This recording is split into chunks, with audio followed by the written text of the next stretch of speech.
Bonsoir, bonsoir, bonjour. Ça dépend ya air. Pour Kolanda enseignement, bon, exhortation à biso moké todo salaka. Il y a ko résumer au moins l'essentiel.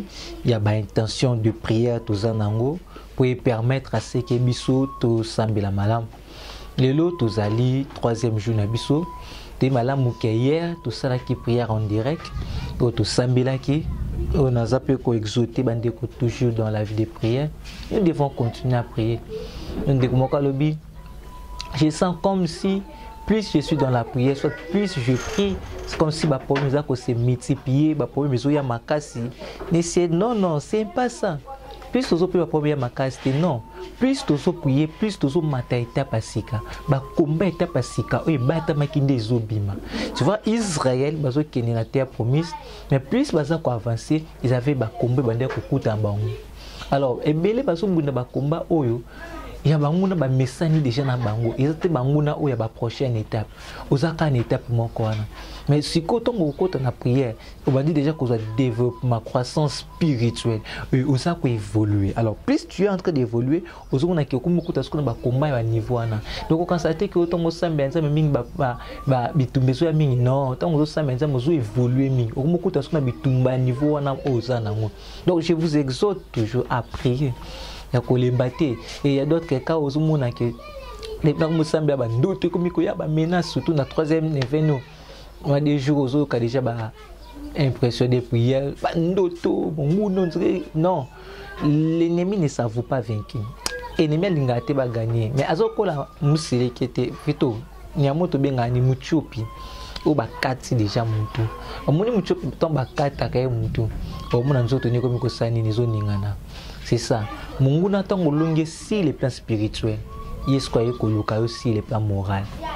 Spirituellement longue. À quoi qui est souté? Ce comme le cause aussi les plans moraux. Affaibli moral n'a pas à l'occasion soit zonga. Yongo muna mutabi. Nous sambela. Nous avons sokangate a longue munguna c'est pas spirituel. Munguna longue c'est pas moral. Et quoi ça soit zonga. A ce qu'on bloque aussi les plans spirituels. Donc ko céder na ba menace na munguna te ko céder na mangonga munguna te za la déterminer on a bisa rabatu. S'il y a des cas où il faut qu'il y ait une prière de konanga un mois au mikangi. Prière où tout ça la chapelle am descend. Au ko ça quand ben neven va ça la ngoti c'est pas prière caché pas prière fort. O sali yango. Et puis ndoke yango abonné ka ko tsika. Abonné pe ka ko bima. Non, non. C'est-à-dire, mon gars yo longue déjà spirituellement, il y a comme longue moralement. Donc il faut tout ça que fort on a que long un peu mon gars. Si il y a des cas où il signe délivrance, prière à défense en tout sali, prière en tout sali. Yo ka c'est ça ba prière za extra tout ba prière sur ça ma casse sur ndengeni. Ils a yondo pour ça prière na yo ma casse même si les plans moral na yo. Donc voilà, c'était une parenthèse. Alors, troisième jour, nous avons un thème droit de siège. Alors, droit de siège, texte donc je suis cite Mobimba, donc verset 1, tina 26. Mais nous avons entrecoupé et pour faciliter, nous avons comprendre au moins message des années. Josué chapitre 7, verset 1, na commune sous Christ. Rapidement, les enfants d'Israël commirent une infidélité au sujet des choses dévouées par interdit. Akan, fille de Carmi, fille des Abdi, fille des Hérat de la tribu de Juda, prit des choses dévouées et la colère de l'Éternel s'enflamma contre les enfants d'Israël. Josué envoyant de Jéricho des hommes vers Haï, qui est près des bêtes avant, à l'orient de Bethel. Il leur dit montrer et explorer le pays, et ces hommes montraient et exploraient Haï. Ils reviennent après de Josué et lui dit il est inutile de faire marcher tous les peuples. 2 ou 3 000 hommes suffiront pour battre Haï. Ne donne pas cette fatigue à tous les peuples car ils sont plus petits. Car ils sont plus petits nombre. Qui connaissent un plus petit nombre. 3 000 hommes environ se mirent en marche, mais ils prirent la fuite devant les gens de Haï. Les gens de Haï leur tuèrent environ 36 hommes. Ils se poursuivent depuis la porte jusqu'à Sexbari et le batturent à la descente. Le peuple fut consterné et perdre du courage. Josué déchira ses vêtements et se prosterna jusqu'au soir et visage contre terre devant l'arche de l'Éternel. Puis les anciens d'Israël et se couvrit la tête de poussière. Verset 7. Josué dit, ah Seigneur, Éternel, pourquoi tu fais passer les Jourdains à ce peuple pour nous livrer entre les mains des Amoréens et nous faire périr? Oh, si nous rester de l'autre côté des Jourdains, de grâce Seigneur, que dirais-je après qu'Israël a tourné le dos devant ses ennemis? Les Cananéens et tous les habitants du pays l'apprendront. Ils nous envelopperont et ils feront disparaître notre nom de la terre. Et que feras-tu pour ton grand nom? Éternel dit à Josué, lève-toi, pourquoi restes-tu ainsi couché sur ton visage? Israël a péché, ils ont transgressé mon alliance que je leur ai prescrit. Ils ont pris des choses dévouées par interdit et ils ont dérobé et ont dissimulé et ils se sont cachés parmi leurs bagages. Texte ça vraiment moulaïtine avec verset 26. Na komeka ko résumer na muku seli solo peut-être na niveau li solo ko comprendre. Ndenge kaka na tangi Israël bazo bunda contre Aïmbo kamukie. Tant basali moi ba enquête na bango ba explorer ba mboka na ba comprendre que ça vaut pas la peine to benga mboka mobimba. To zo ka ndamba ba po ayango za na mukie. Ba minimiser ngo te mais basala ki ba enquête. Parce que Fox ya mise à renseignement. Monde spirituel fait force à un renseignement. On a qu'à cause de renseignement sérieux. Nous sani nous esikani pour le cas attaquer yo, pour ibanini ko attaquer yo. Et il y a un peu bon basa qui va sali ba renseignement na bango ndi bazu résultat na. Alors na kata résultat va comprendre que to ki na biso bete to ki nambo batumike. Maintenant ko kene ba kamwe ba poli. Je suis allé là binzambo otiki biso pona nini. Ça m'a bité nga tiki binote. Bana na yonde. Bazui biloko mabe yango zo polisa bango soko landi texte tina soko komona ezaki na mutu moko komoni akan de tango bakotaki yazwaki biloko zaki interdit memi yango na bana Israël. Alors le fait que memi biloko n'est pas bana Israël ba o ba mesana kolonga bakotisi échec bakotisi kopola ndenge moko kokoza na kata vina yo ndenge moko kokoza na vina ngana ba vina biso nyoso to.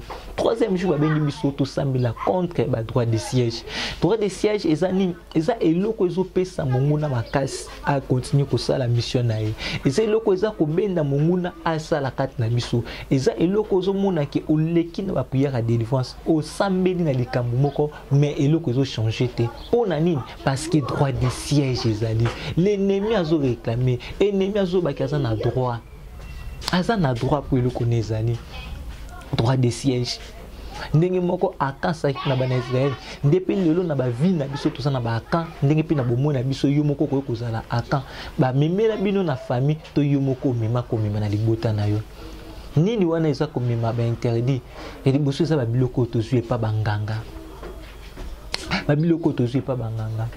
okenda ke pa manko consulter nganga biso zwa eloko pakula na elongi zwa eloko chana ba nzoto mema eloko bwaka ngo na ndaku na porte na yo zwa eloko kotisa ngo na chambre eloko ebele ande kosaki ozwa biso sumbongo ba pese moi statut chango na kata valise akobana kubimisa mbongo biloko ebele omemi yango wapi na kati ya ndako tango omemi yango monguna komi na droit eki na kati ya ndako wana l'ennemi se retrouve ayebi mpe ke ye aza na droit ata bozosambela maladi kosila te.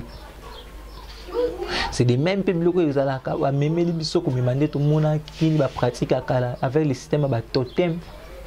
Est-ce que tu dois toujours totem les anciens que comme ça pour biso par le sang esprit sous forme d'un animal bachiem sous totem na biso mbwa éléphant mais en même temps ça ndenge bachie kaka image na inanda et meme biso pe ba combat et même so ba problème na biso na ekolo moko ba wazaka lion mais ande komoka basi to tomba kapo baba la passe so kaka mobala ye alota ka lion zo landa akimi ngoso kine famille babio bango po baba la fi baboma lion na ce que faut bomela molimo ou soit soko lingi yo mobile soko bala opesi dot pe à lion donc eza esprit oyo ba ezo réclamer bango fandi kat na bango ezo mona keza na droit pour bango moko basaki impact basaki alliance na ye donc mongo nazo landela alliance na ye dimo pesa bato des fois bele bakata ki banzudo ko bio bakota ki na nzoto wana est-ce que mta sela keza muta malam to muta misala mabe elo kwana ndiko mi pesa mongo na droit likola vie na yo droit de siège ça dit l'ennemi c'est dit que oui naza na droit awa na yebi ke eloko na nga ndezo sala bango eloko na nga o ba pesa o na pesa ki bango ndezo konza bango na droit na quitter bango te ndenge moko ba famille c'est la kaba kodia wana le fait que fani na ndako iza ko mema droit monguna soki alobi ke bobanda kokufa mystérieusement boko kufa bongo yango komona ndeko akenda azonga te ndeko akenda ki accident somme beaucoup fait 7 personnes ba accident grave ou soki bokufa ka ba mort précoce minute bokufa ka ba jeune poko yeza na ndako droit de siège ya monguna yo c'est ça makeza kanzungu abankulu soto ba ko la ono nzungu moko ezake pa bakoko siko zimbongo fe bomba mbongo no kuna fo chaka mbongo kuna lelo bokoma ko luka mbongo déjà il okwana izo ba chance mbongo na bino nyos donc bo changwa na izo travail pour pesa mutu moko mbongo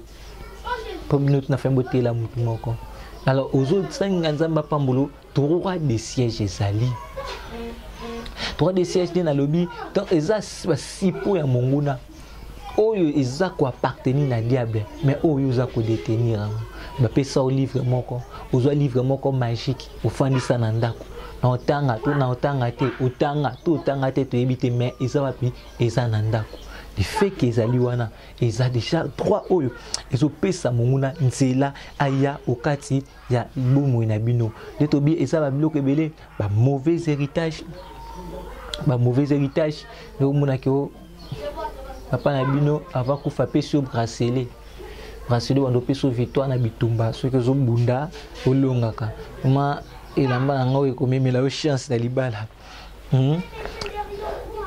et memelo chance na libala et memelo chance na vie souvenir na ngai na pesio droit de siège initiation nyonso ngwana so kazaki mutanzambe gloire a dibo so zaki nzambe te ba œuvre d'art oyo maîtriser te ba œuvre d'art ka tu chaka kaka na banda ku ba ouvrage na tout ba œuvre na o tu chaka na et comme appel droit de siège munguna aibi ko se déguiser aibi pe ko infiltrer ako ko ta nzela ba obligé po nazo ngana mekaka ko ba l'essentiel mais tout ça na ba cas réel to kutana na ba prière za ba kabso muna papa mona musala complet ça mais pour ne habiter mais chef a benga kako j'ai acheté des frères azaki moi ba libanais asima au chananda kuna pesio asimbi ngo na 17h30 mteme beti afani na chef ne ba solo liti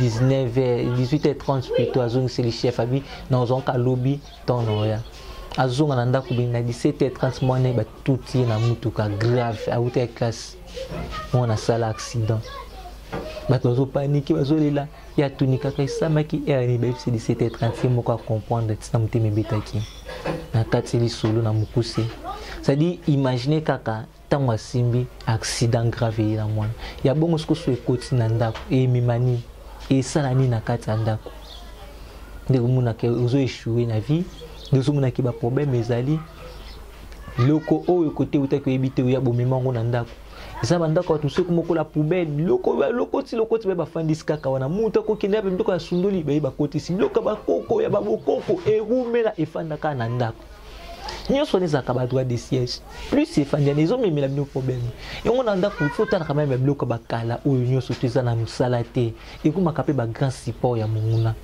ezaki na pe parenthèse. Donc papa na tonga simbi accident bon tonga efandi la kaya na ndako.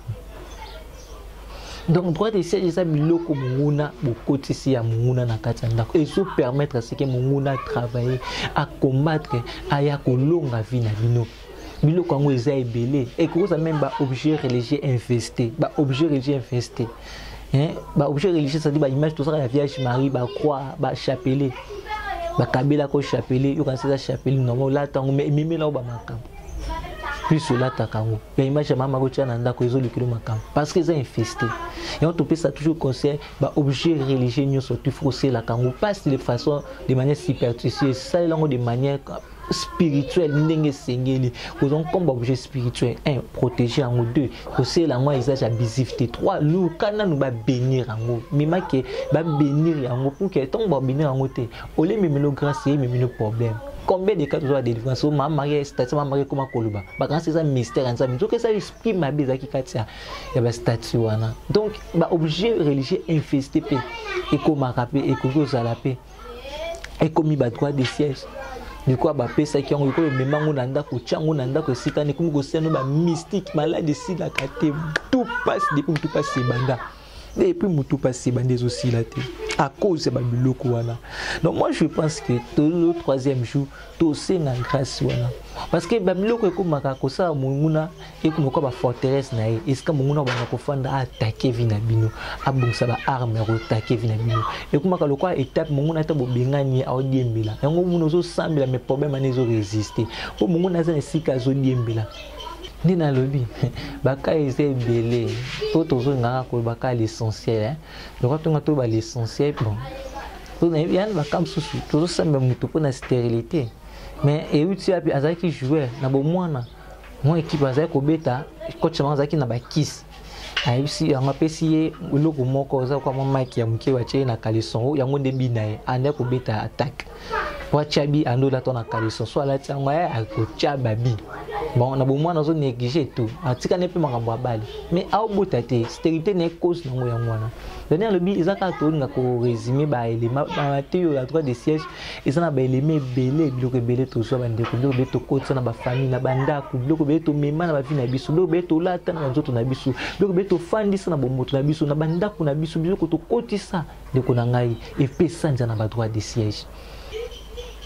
Donc il faut tout sambela le troisième jour en même temps tout vérifier personne qui bloque bongo ezali ba pesa yo ba simbisa yo ozwango et kota la famille na bino ko sala de toutes les façons pour se débarrasser nango pour vous permettre nzana libiki en Zambie vous allez libérer ne lokwana vous allez sauver et pas en Zambie nzamba ça biso troisième jour na biso en union de prière amen.